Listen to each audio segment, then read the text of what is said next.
Madam Chair, distinguished members of the committee, and a lot of faces that I've become quite familiar with in the past month and a half. I'm Hendrik Gideonse from Brooklyn, Maine. Today, using your own words, I would hold a mirror to the committee's discussions since February.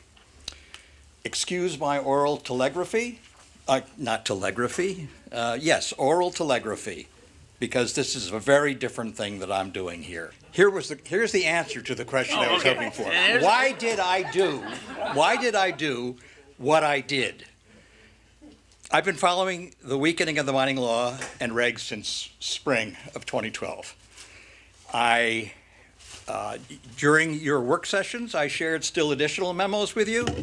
Encouraged early on by what you were doing, I watched you ignore Chapman's alternative bill and add insult to injury when you substituted under the number of his bill a tinkered with version of what the legislature last year rejected. I watched the drift of the committee as, in my judgment, it ignored or overrode science, data, logic, and world experience. I watched, when yet another hearing was scheduled, I despaired of putting anything together which could make a mark on you. I scoured my notes. I reviewed all of the videotape, 21 plus hours. Slowly it dawned on me that there were telling segments displaying your doubts, worry, puzzlement, and uncertainty. I transcribed them.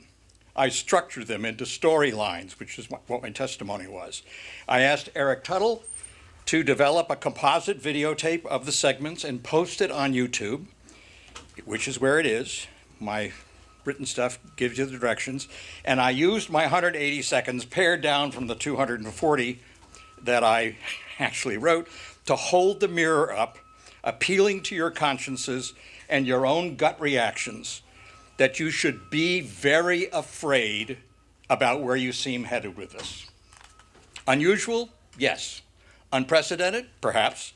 It's the only thing I could think of that just might conceivably make a difference. What is not sent out to the public for comment is not as likely to receive comments. But what if there's so much sent out that eyes glaze over and the public is worn down by repeated invitations? Can the public really be expected to figure out there's no authority in the framework statute for using insurance to protect the public purse? Yet inexplicably, insurance appears in the draft regulations. Insurance is always cancelable and therefore arguably not a viable tool for financial assurance. Even letters of credit, irrevocable, so-called, are of relatively short duration, and they may not necessarily be renewed. In sum, the protection of the public purse is still not assured. All of you must weigh your strong defense of corporate financial responsibility for remediation of adverse events in light of your failure to achieve it yet.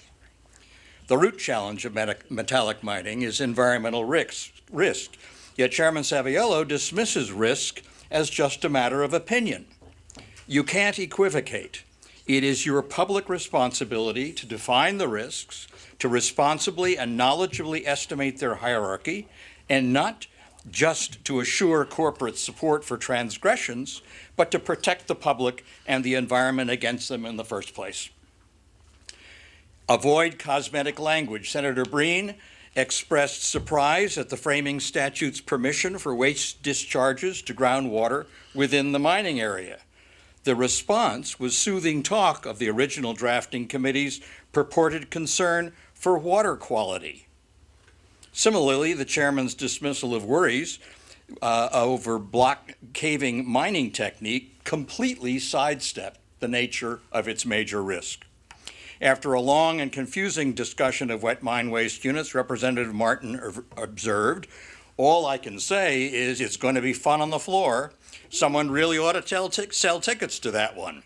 It was black humor, yes, but it reflected perfectly his astute sense of the committee's unreadiness, the complexity of what you've had thrust upon you, and the import of the pending decision.